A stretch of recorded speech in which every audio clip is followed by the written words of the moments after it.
Good evening, ma'am. This is my gradebook system.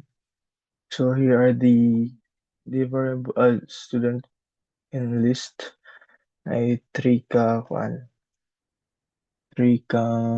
arrays, multidimensional arrays. Name, so John, and then subject ni John, array yapon. Math, science, English, and then here's the function to calculate the average. So array sum is i-add niya tanan grades. And then if kaning count is pila ang kuan, pila ka book, sorry, pila ka book subject. So i-divide din niya para ma-return ang average. Then the status is honor remarks. So if average is greater than or less than 75 is pass, and if not is failed. And then to uppercase for converts the string to uppercase. str to upper, and then the search, and then the function to search, and then dire kay yung for each yung i-go through every every sa student nga array taon niya dito, then i-return din niya, then if wala siya makita is null, then they adding the students is parameters kani let name,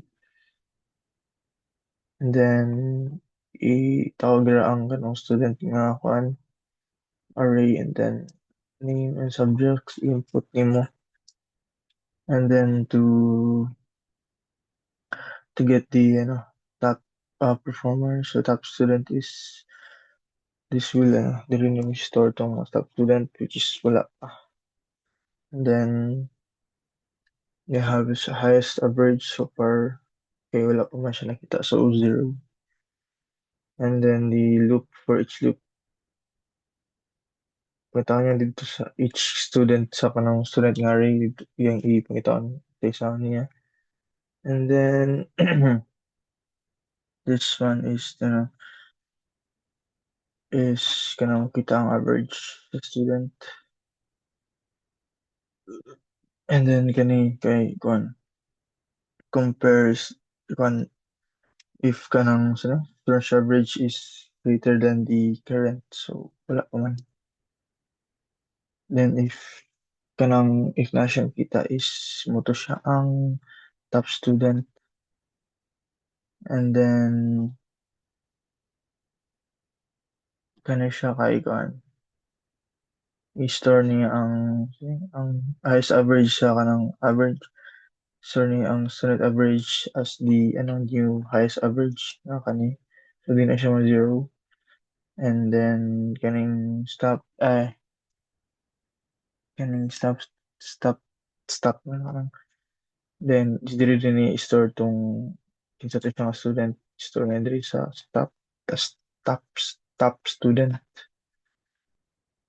and then dire i-return na rin to kinsa tong top student.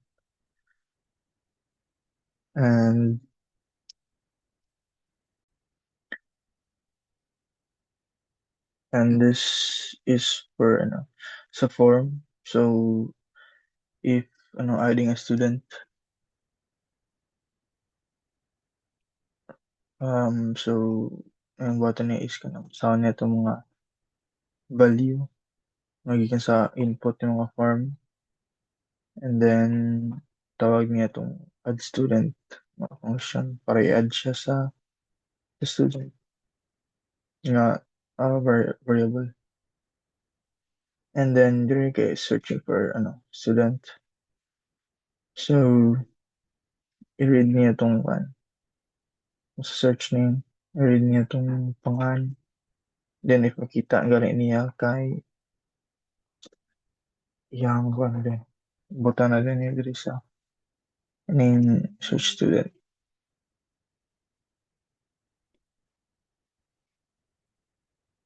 And then gani siya kay HTML table. Tailhead ni Math Science, Dirigi, Dire kay Kwan, loops, ano na, for each, kani average is, itong average sa student, yung iloop, then calculate their, average, then display, student name, yung math, table na siya, table, table data, subject, class, and then, ano to siya, kita nimo ang and then there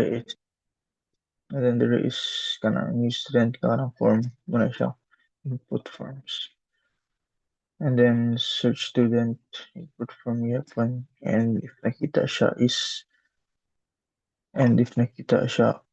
kuan i yang kita dito sa form, ipakita niya ang result, pero I found,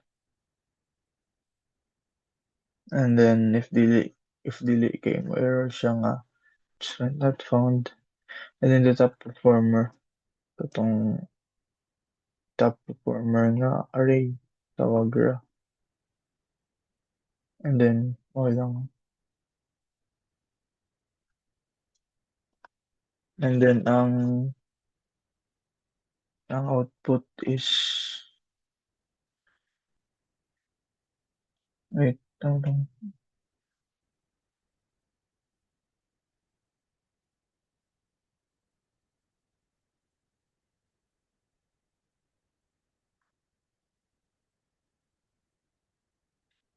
ano siya sorry, ang HTML og kuan,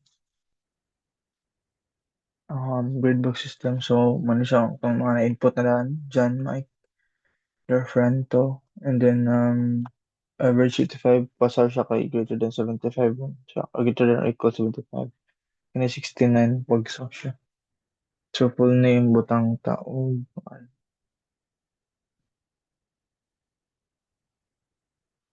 Mike Sena, graduate Mike Sena sa math 75, graduate science 80, 74, so add student Dora math Sena pasar siya kay ang average is 76, and butang search next student nga si John.